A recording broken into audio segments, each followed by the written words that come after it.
ಅಂತ ನಮ್ಮ ಅಣ್ಣ ತಮ್ಮಂದಿರಿಗೆ ಹೇಳ್ತಾ ಇದ್ದೀವಿ. ಸರ್, ಈಗ ಸಾಕಷ್ಟು ಗಾಡಿಗಳು ಬೇರೆ ಸ್ಟೇಟ್ ಗಾಡಿಗಳು ಕೂಡ ಓಡ್ತಾ ಇದೆ ಬೆಂಗಳೂರಲ್ಲಿ. ಆದರೆ ಪರ್ಟಿಕ್ಯುಲರ್ ಆಗಿ ಈ ಒಂದು ಐಷಾರಾಮಿ ಕಾರ್ಗಳನ್ನ ಟಾರ್ಗೆಟ್ ಮಾಡಿರೋ ಅಧಿಕಾರಿಗಳು, ಯಾಕಂದರೆ ದಿಢೀರಂತ ಯಾವುದೇ ನೋಟಿಸ್ ಕೊಟ್ಟಿಲ್ಲ, ಮುನ್ಸೂಚನೆ ಕೊಟ್ಟಿಲ್ಲ, ಬಂದು ಏಕಾಏಕಿ ದಾಳಿ ಮಾಡೋ ಈ ರೀತಿ ಟ್ಯಾಕ್ಸ್ನ ಕಲೆಕ್ಟ್ ಮಾಡಿದ್ದಾರೆ. ಏನು ಅನಿಸುತ್ತೆ ಇದ್ರ ಬಗ್ಗೆ ಅಂತ? ಇದು ಏನಿದೆ ಅಂದರೆ KGF ಬಾಬುಗೆ ಫ್ಯಾನ್ಸು 90% ಜನ ಫ್ಯಾನ್ಸ್ ಇದ್ದಾರೆ.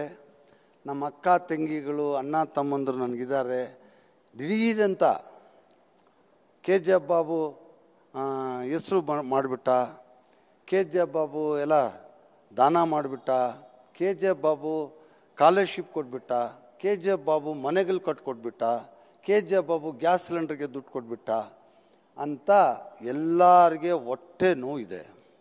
ಅದರಿಂದ ಕೆಲವರು ನಮಗೆ ಆಗದಿರೋರು ಇದೆಲ್ಲ ಮಾಡಿರೋದು, ನಮಗೆ ಆಗದಿರೋರು ನಮಗೆ ಅವಮಾನ ಮಾಡಬೇಕು, KGF ಬಾಬುಗೆ ಅವಮಾನ ಮಾಡಬೇಕಂತ ಈ ಕೆಲಸ ಮಾಡಿದ್ದಾರೆ. ಆದರೆ KGF ಬಾಬುನೇ. KGF ಬಾಬುಗೆ ₹1 ಸಾಲ ಇಲ್ಲ. ಯಾವುದೇ ಬ್ಯಾಂಕಲ್ಲಿ ₹1 ಸಾಲ ಅಲ್ಲ.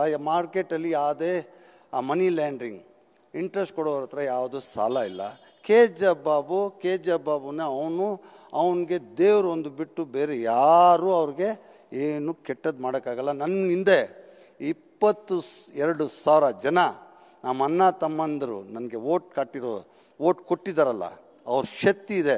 ಆ ಶಕ್ತಿ ನಾನು ಒಬ್ಬನೆಲ್ಲ, ನನ್ನ ಹಿಂದೆ 22,000 ಜನ ಇದ್ದಾರೆ. ಇಡೀ ಕರ್ನಾಟಕ ನನ್ನ ಹಿಂದೆ ಇದೆ. ನನ್ನ ಫ್ಯಾನ್ಸ್ ಇದ್ದಾರೆ. ನನಗೇನಾದರೆ ಅವ್ರು ಬಿಟ್ಕೊಡೋದಿಲ್ಲ. ಅವ್ರ ಶಕ್ತಿ ಮೇಲೆ ನಾನು ಇದನ್ನು ಮಾತಾಡ್ತಾ ಇದ್ದೀನಿ. ಇಡೀ ಕರ್ನಾಟಕದ ಜನ ಶಕ್ತಿ ಮೇಲೆ ನಾನು ಇವತ್ತು ಮಾತಾಡ್ತಾ ಇದ್ದೀನಿ. ನನಗೇನು ಆಗಲ್ಲ. ನಮಗೆ ಜನಗಳ ಆಶೀರ್ವಾದ ಇದೆ.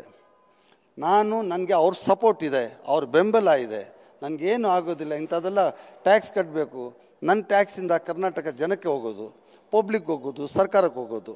ಈ ಟ್ಯಾಕ್ಸ್ ಕಟ್ಟೋದ್ರಲ್ಲಿ ನನಗೇನು ಅಭ್ಯಂತರ ಇಲ್ಲ. ನಾನು ಸಂತೋಷವಾಗಿ ಕಟ್ಟಿದ್ದೀನಿ. ನಾನು ಕಟ್ಟಿದ್ದೀನಿ. ಅದೇ ನನ್ನ ನೋಡಿ ನನ್ನ ಅಣ್ಣ ತಮ್ಮಂದರಿಗೆ ಯಾರು ಡಿಫಾಲ್ಟ್ ಅಂತ ಇರಬಾರ್ದು.